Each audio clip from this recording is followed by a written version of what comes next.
When you love someone, you've got to trust them. There's no other way. You've got to give them the key to everything that's yours. Otherwise, what's the point? And for a while, I believed that's the kind of love I had. My mind is so like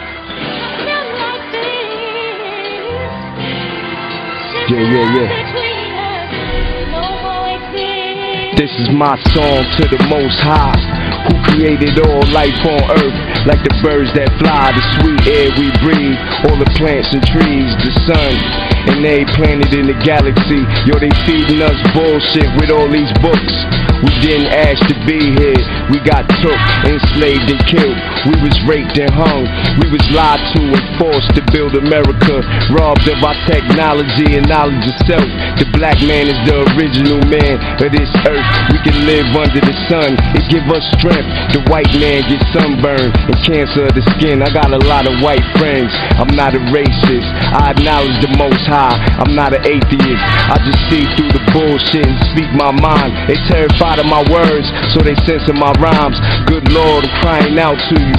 Have mercy on the slave master souls. They did us dirty. They don't give a fuck about their own poor white trash. Just imagine how they feel about my black ass. Fuck Christopher Columbus. The Indians was here first, and fuck the Vatican. The pyramids is older. Shut off the nose and the lips of our statues. Mad it was black faces staring back at you. We even built pyramids on Mars. They won't tell us about that, cause then we realize who we are. When I wrote Pearly Gates, they said I hated God, so I wrote this song for the creator, the all.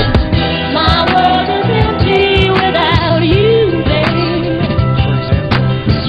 My world is empty without you, babe.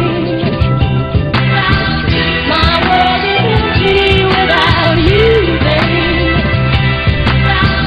My world is empty without you, babe. Yeah, this is my song for the Almighty, the first and the last. Your bloodline is alive and healthy. These people don't scare us. They call us niggas so much we wear it. It's like a reminder. Don't forget it's no forgiving the evils. They got the whole world possessed under the spell of the mighty green dollar bill. Got us running around shooting people up, beating people up, sticking people up, selling people drugs, genocide, suicide, homicide, murder.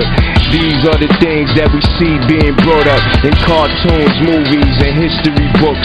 We go outside and it's the real gun smoke. Little niggas in the hood got car bomb burners, 52 shot banana clips. Little devil kids getting locked up for life and do it on purpose. We fearless and numb to the pain and the hurting. Lord, my world is empty without you, babe. My world is empty without you, babe. The spark the international bankers needed to initiate their plan.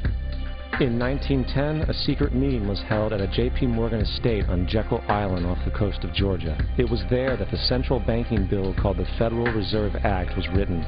This legislation was written by bankers, not lawmakers.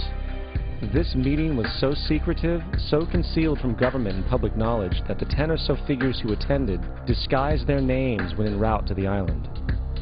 After this bill was constructed, it was then handed over to their political frontman, Senator Nelson Aldrich, to push through Congress.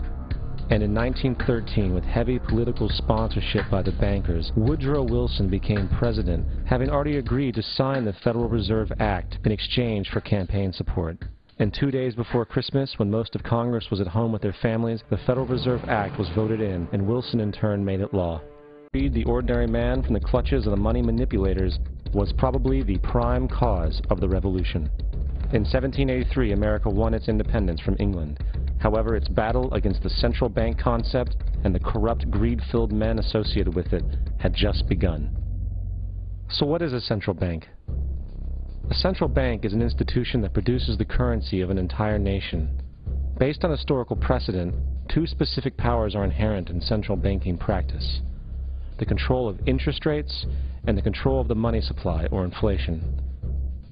The central bank does not simply supply a government's economy with money, it loans it to them at interest.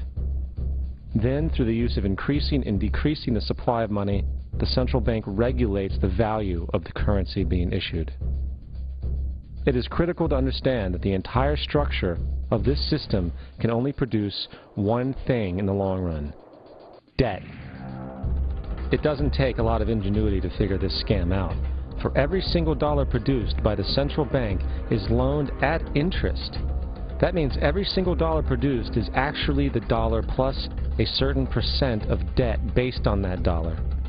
And since the central bank has the monopoly over the production of the currency for the entire country, and they loan each dollar out with immediate debt attached to it, where does the money to pay for the debt come from? It can only come from the central bank again, which means the central bank has to perpetually increase its money supply to temporarily cover the outstanding debt created, which in turn, since that new money is loaned out at interest as well, creates even more debt.